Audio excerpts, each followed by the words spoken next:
സ്കൂളിൽ നമ്മളെ പഠിപ്പിക്കാത്ത ഒരു മണി ലെസൺ പറയാം. നമ്മുടെ സ്കൂൾ സിസ്റ്റം പഠിപ്പിക്കുന്നത് സാമ്പത്തികമായിട്ട് അല്ലെങ്കിൽ പണം ഉണ്ടാക്കാനുള്ള ഏറ്റവും നല്ല വഴി ഒരു നല്ല ജോബ് നേടുക എന്നുള്ളതാണ്.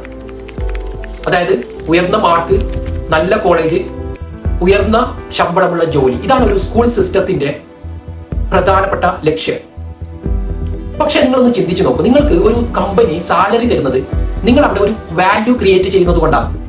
ഒരു ഉദാഹരണം പറയുകയാണെങ്കിൽ, നിങ്ങൾ ഒരു കമ്പനിയുടെ സെയിൽസ്മാൻ ആണെങ്കിൽ നിങ്ങൾ ആ കമ്പനിക്ക് വേണ്ടിയിട്ട് ഒരു മാസം ഒരു 20 ലക്ഷം രൂപയുടെ വാല്യൂ ക്രിയേറ്റ് ചെയ്യുന്നുണ്ടാവും. അതായത് ആ കമ്പനിക്ക് വേണ്ടിയിട്ട് നിങ്ങൾ ഒരു മാസം ഉണ്ടാക്കി കൊടുക്കുന്ന പണം 20 ലക്ഷം രൂപയായിരിക്കും. പക്ഷെ നിങ്ങൾക്ക് കിട്ടുന്ന സാലറി എന്ന് പറയുന്നത് അതിന്റെ വെറും ഒരു 10% മാത്രമായിരിക്കും. സോ നിങ്ങൾ ക്രിയേറ്റ് ചെയ്യുന്ന വാല്യൂയുടെ ഒരു ചെറിയൊരു ശതമാനമാണ് നിങ്ങൾക്ക് ഒരു ജോബ് ചെയ്യുമ്പോൾ കിട്ടുന്നത്. നേരെ മറിച്ച് നിങ്ങൾ ഒരു ഫ്രീലാൻസറോ, നിങ്ങൾ ഒരു സ്വന്തം ബിസിനസ് തുടങ്ങുകയോ, നിങ്ങളായിട്ട് തന്നെ ഒരു കസ്റ്റമറെ കണ്ടെത്തി നിങ്ങൾ ഡയറക്റ്റ് സെല്ല് ചെയ്യുകയാണെങ്കിൽ നിങ്ങൾ ക്രിയേറ്റ് ചെയ്യുന്ന ഇതേ വാല്യൂവിന്റെ ഒരു വലിയൊരു ശതമാനം നിങ്ങൾക്ക് പ്രോഫിറ്റ് ആയിട്ടോ സാലറി ആയിട്ടോ എടുക്കാവുന്നതാണ്. ശരിക്കും ബിസിനസ് കുറച്ചുകൂടി റിസ്ക് ഉള്ള ഒരു കാര്യമാണ് എന്നുള്ളത് സത്യം തന്നെയാണ്.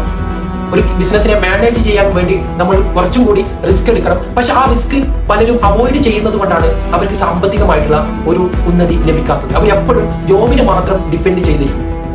ജോബ് ചെയ്യുക എന്നുള്ളത് ഒരു തെറ്റായ കാര്യം എന്നല്ല പറഞ്ഞു വരുന്നത്. പക്ഷെ അതോടൊപ്പം നിങ്ങൾക്ക് ഒരു സ്കില്ലുണ്ടെങ്കിൽ, നിങ്ങൾക്ക് നന്നായിട്ട് സെയിൽ ചെയ്യാൻ അറിയുന്നുണ്ടെങ്കിൽ തീർച്ചയായിട്ടും ആ സ്കില്ല് നിങ്ങൾ ജോലിയോടൊപ്പം തന്നെ വളർത്തിക്കൊണ്ടുവരാം. അതിനുശേഷം നിങ്ങൾക്ക് സ്വന്തമായിട്ട് ആ സ്കില്ല് ഉപയോഗിച്ച് കൂടുതൽ വാല്യൂ ക്രിയേറ്റ് ചെയ്യുകയും കൂടുതൽ സാമ്പത്തികമായിട്ട് നേട്ടം ഉണ്ടാക്കാനും കഴിയും.